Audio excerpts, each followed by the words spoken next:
नमस्कार मंडळी, श्री स्वामी समर्थ. स्वागत आहे तुमचं गुरुस्वामी या चॅनलवरती. तुमचा दिवस सुखाचा समाधानाचा जाऊ ही स्वामींचरणी प्रार्थना करते आणि आजच्या एका नवीन व्हिडिओला सुरुवात करते. पहिला सण म्हणजे मकर संक्रांती. मकर संक्रांतीच्या अगदी मनपूर्वक खूप खूप शुभेच्छा. तिळगुळ घ्या, गोड गोड बोला. नवीन वर्ष सुरू झालं की पहिला आणि सर्वात मोठा सण येतो, तो म्हणजे मकर संक्रांती. मकर संक्रांत हा सण हळदी कुंकू तिळगुळ घेऊन तसेच पतंग उडून देखील साजरा केला जातो. त्याचप्रमाणे या दिवशी सुगड पूजालाही तितकेच महत्त्व आहे. तर या दिवशी शेतामध्ये जी पीक निघतात तर ती या घटामध्ये भरून त्याची पूजा केली जाते. यालाच आपण सुगड पूजन म्हणतो. काही ठिकाणी याला सुगड बोळकी किंवा खण सुद्धा म्हणतात. तर आजच्या व्हिडिओमध्ये मी तुम्हाला सुगड पूजन किंवा खणाची पूजा अगदी योग्य पारंपरिक पद्धतीने कशी करायची हे दाखवणार आहे. त्याचबरोबर ही पूजा कधी करायची आहे, तसेच सुगडची पूजा कसं करायचे आहे आणि दुसऱ्या या सुगडचं काय करायचं आहे, तर अशी संपूर्ण माहिती तुम्हाला आजच्या व्हिडिओमध्ये देणार आहे. तर त्यासाठी हा व्हिडिओ शेवटपर्यंत नक्की पहा. त्याआधी तुम्हाला चॅनलवरती नवीन असाल तर अवश्य सबस्क्राईब करा. तर चला तर मग लगेचच आजच्या व्हिडिओला सुरुवात करूया. जेव्हा सूर्य मकर राशीत प्रवेश करतो तेव्हा मकर संक्रांतीचा सण हा साजरा केला जातो. मकर संक्रांतीनंतर दिवस हा तिळाने मोठा होत असतो आणि रात्र ही लहान होत जाते. आता त्यानंतर आपण पाहूया मकर संक्रांतीचं फळ काय असणार आहे. बुधवार दिनांक 14 जानेवारी 2026 म्हणजे शके 1947 पौष कृष्ण 11 रोजी दुपारी 3:06 सूर्य मकर राशीत प्रवेश करीत आहे. संक्रांतीचा पुण्यकाल बुधवार दिनांक 14 जानेवारी 2026 रोजी दुपारी 3:06 पासून ते सूर्यास्तापर्यंत संक्रांतीचा पुण्यकाल असणार आहे.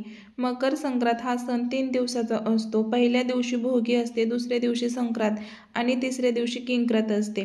तसं तर हा सण रथसप्तमीपर्यंत चालतो. संक्रांतीपासून ते रथसप्तमीपर्यंत कधीही हळदी कुंकू आपल्याला करता येतं आणि किंक्रातीपासून रथसप्तमीपर्यंत कधीही लहान मुलांना बोरनान सुद्धा घालता येतं. तर आता काही जण भोगीच्या दिवशी सुगड पूजन करतात, तर काही जण मकर संक्रांतीच्या दिवशी सुगड पूजन करतात. प्रत्येक भागामध्ये पूजा करण्याची वेगळी पद्धत आहे, थोडीफार वेगळी असते. तर सुगड म्हणजे मातीच्या लहान लहान मटकी असतात. तर बऱ्याच ठिकाणी याला खण सुद्धा म्हणतात. संक्रांतीच्या दिवसामध्ये तुम्हाला हे खण बाजारामध्ये सहज मिळून जातील. काही ठिकाणी काळे तर काही ठिकाणी तांबड्या मातीचे सुगड घेतले जातात. तुमच्याकडे कोणते सुगड घेतले जातात ते सुगड आपण बाजारातून खरेदी करायचे आहेत. मात्र बाजारातून सुगड खरेदी करताना ते आपल्याला व्यवस्थित पाहून घ्यायचे आहेत. ते सुगड आपण बाजारातून आणताना ते चुकूनही तुटलेले, फुटलेले, चिरलेले नसावेत याची काळजी घ्यायची आहे. त्यामुळे खरेदी करताना आपण ते व्यवस्थित बघून खरेदी करायचे आहे. त्यानंतर बाजारामधनं सुगड खरेदी केल्यानंतर तिथेच आपल्याला त्या सुगडाची हळदी कुंकू लावून पूजा करायची असते. आधी सुगडांना हळदी कुंकू लावायचं, त्यानंतर त्यामध्ये तीळ आणि तांदूळ किंवा तिळगुळ टाकायचे आहे. मग त्यानंतर ते सुगड तुम्ही घरी घेऊन यायचं आहे. कारण प्रत्येक वर्षी संक्रांतीला आधी नवा कोरा खण पुजायचा असतो आणि मग घरी आणल्यानंतर ते पुन्हा एकदा स्वच्छ पाण्याने आपल्याला धुवायचं आहे. तर आता सुगड कधी खरेदी करायचं आहे, तर काही जण भोगीच्या दिवशी पूजतात, तर काही जण संक्रांतीच्या दिवशी पूजतात. तर ज्या दिवशी पूजा करायची आहे तर त्याच दिवशी सकाळी तुम्ही आणले तरी सुद्धा हे चालतं. आणल्यानंतर ते व्यवस्थित ठेवायचे आहेत. आपल्याकडून फुटता कामा नये याची काळजी घ्यायची आहे. सकाळी लवकर उठून स्वच्छ आंघोळ करून सूर्याला अर्घ्य द्यायचं आहे. देवघरातील देवांची पूजा झाल्यावरती आपण सुगड पूजा करायची आहे. आपल्याला देवघरात जागा असेल तर आपण ही पूजा तिथेही मांडू शकतो. नसेल तर ज्या ठिकाणी पूजा मांडायची आहे तिथे एक पाट मांडायचा आहे. त्यावरती नवकोरं वस्त्र टाकायचं आहे. तर सर्वात आधी आपण दिवा प्रज्वलित करायचा आहे. मग पुढील पूजेला सुरुवात करायची आहे. आपण अग्नीच्या साक्षीने पूजेला सुरुवात केलेली आहे. त्यानंतर कोणत्याही शुभ कार्याची सुरुवात करताना आपण विघ्नहर्ता गणपती बाप्पाची पूजा करतो. तर पाटावरती आसन म्हणून थोड्या अक्षता ठेवून त्यावरती हळदी कुंकू वाहून आपण गणपती बाप्पांची मूर्ती स्थापन करायची आहे आणि त्याची देखील आपल्याला पूजा करायची आहे. हळदी कुंकू अक्षता फूल वाहून पूजा करायची आहे। ओम गण गणपते नमः, ओम गण गणपते नमः या मंत्राचा जप करायचा आहे किंवा वक्रतुंड महाकाय सूर्यकोटी समप्रभ निर्विघ्न कुरु मे देव सर्व कार्येषु सर्वदा यापैकी कोणताही मंत्राचा जप तुम्ही करू शकता। जर आधीच आपण देवघरात दिवा लावलेला असेल, गणपती बाप्पाची पूजा तुम्ही तिथेच आधी केलेली असेल तर ही वेगळी पूजा करायची आहे असं गरज नाही। डायरेक्ट तुम्ही सुगड पूजन करू शकता। गणपती बाप्पांची पूजा झाल्यानंतर लगेचच आपल्याला नमस्कार करून पुढील पूजेला सुरुवात करायची आहे। पाटावरती तुम्हाला 5 ठिकाणी अशा थोड्या थोड्या तांदळाच्या राशी ठेवायच्या आहेत। त्यावरती आपल्याला हळदी कुंकू व्हायचं आहे आणि त्यानंतर आपण हे खण जे घेतलेले आहे तर ते खण आपल्याला घ्यायचे आहेत, तिथे ठेवायचे आहे। तर त्या प्रत्येक खणाला आपल्याला हळदी कुंकू लावायचं आहे। तर पहा, हे सुगड खरेदी करताना आपण प्रत्येक सुवासिनीने 5 सुगड आणि 1 पंती अशा पद्धतीने खरेदी करायच्या असतात।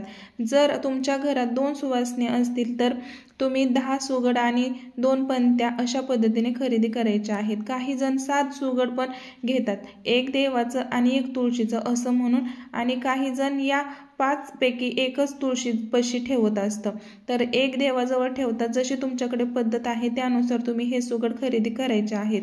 तर ही पूजा शक्यतो सकाळीच करायची असते।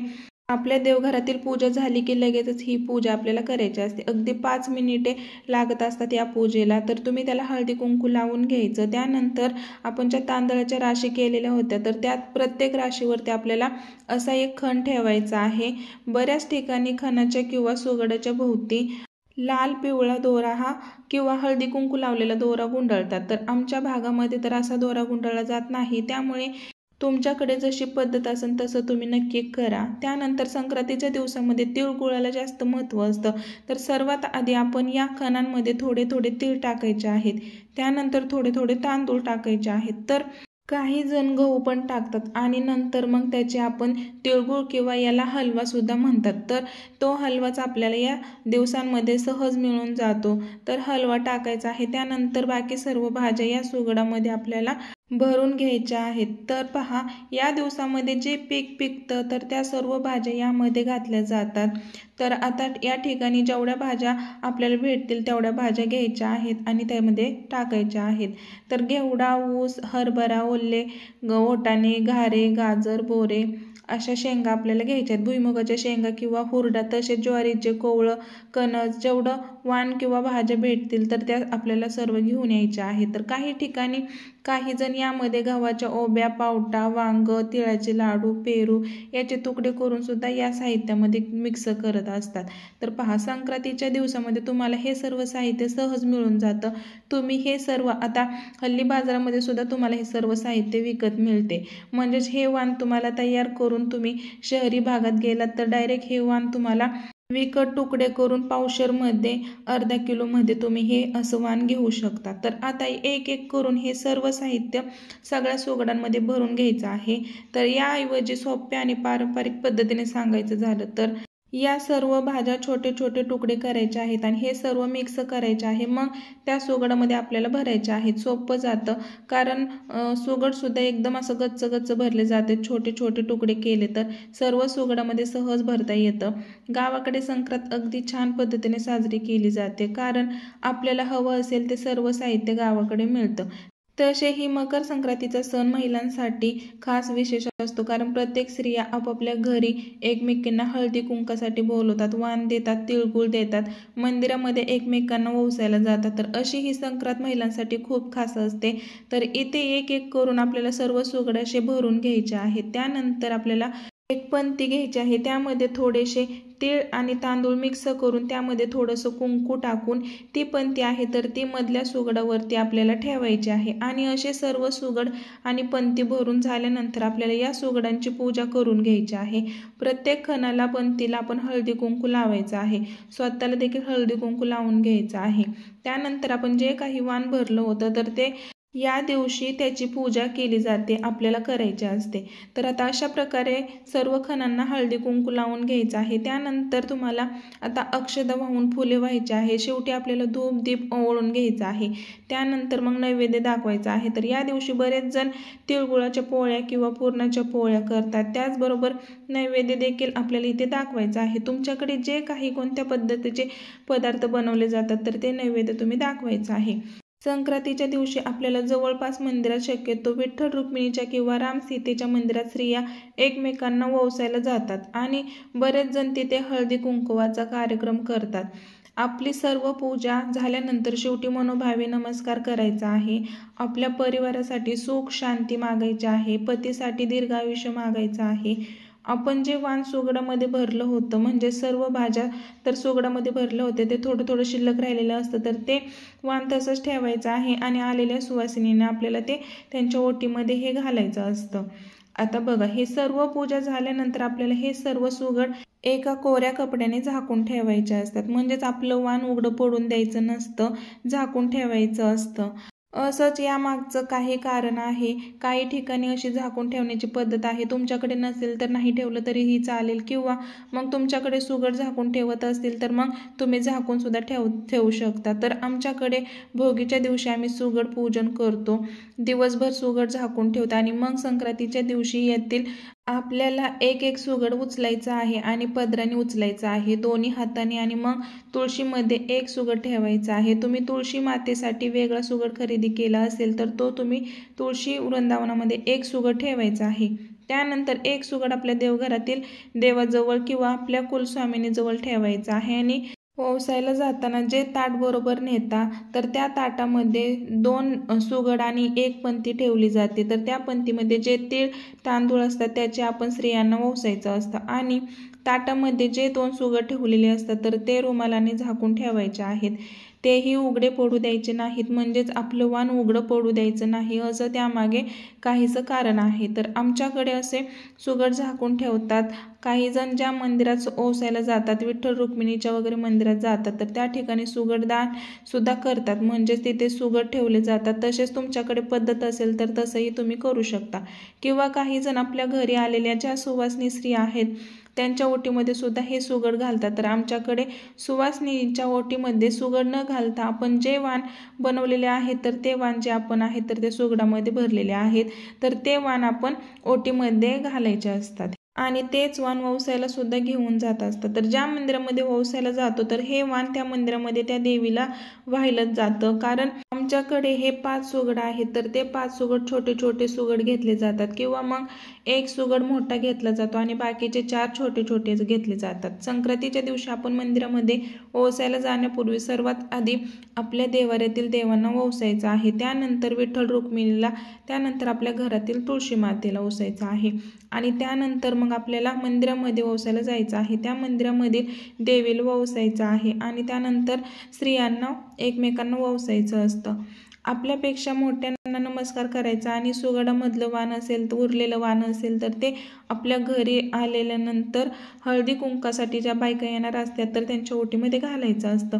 मकर संक्रांतीला प्रत्येक वर्षी आपण नवा कोरा खण पूजत असतो, तर हे खण पूजल्यानंतर या संक्रांतीचं सुगड दुसऱ्या दिवशी म्हणजे किंक्रातच्या दिवशी आपण हे सुगड काय करायचे आहे, कारण किंक्रातच्या दिवशी पण आपण सुगड पूजा किंवा संक्रांतीचं तोंड पाहिलं जात नाही, तर जे सुगड आहेत किंवा जे बोळके आहेत तर ते तुम्ही तुमच्या गॅलरीमध्ये पक्ष्यांना वगैरे पाणी पिण्यासाठी त्यामध्ये पाणी भरून ठेवू शकता, किंवा मग तुळशीच्या बुडाखाली तुम्ही ठेवू शकता। अजून काही कुंड्या वगैरे असतील तर त्या बुडाखाली तुम्ही पाणी भरून ठेवू शकता। अशा झाडांना त्यातून पाणी जातं, छोट्या छोट्या मटक्याने पाणी पाझरत राहील, किंवा मग तुमच्याकडे सुगड असतील तर तुम्ही ते एखाद्या झाड पण त्यामध्ये लावू शकता, किंवा मग त्याच्यामध्ये तुम्ही दही जरी लावलं, स्वच्छ घेऊन ठेवलं, गरम पाण्याने धुवून त्यामध्ये दही जरी लावलं, दही सुद्धा खूप छान लागतं। त्यानंतर किंवा तुम्हाला वर्षभर तुमच्या मुलांसाठी प्रोजेक्टसाठी वगैरे सुद्धा हे सुगड लागणार असतील तर त्यामध्ये सुद्धा तुम्ही वापरू शकता। आणि जे साहित्य आहे तर ते बाकीचं साहित्य जे शेंगा वगैरे आहे तर ते खाण्यायोग्य असतील तर ते तुम्ही खाऊ शकता, बाकी इतर साहित्य गाईला वगैरे खायला घालू शकता। त्यानंतर बघा, जी फुलं वगैरे आहे तर ती तुम्ही निर्मल्या विसर्जन करायचे आहे आणि तांदूळ वगैरे जे चांगले असतील तर त्याचा आपण भात वगैरे पण करू शकतो।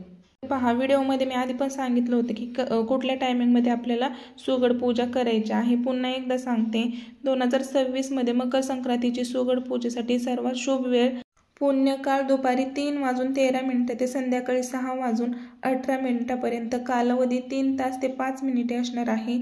महापुण्यकाल दुपारी 3:13 ते संध्याकाळी 5:04 कालावधी 1 तास 51 मिनिटापर्यंत असणार आहे.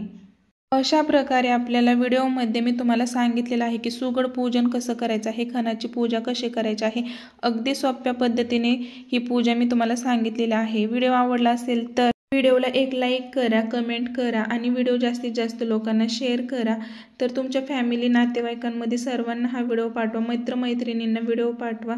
तर भेटू पुन्हा एकदा अशाच नवीन एका व्हिडिओमध्ये. तोपर्यंत सर्वांना श्री स्वामी समर्थ आणि चॅनलला नक्की सबस्क्राईब करा.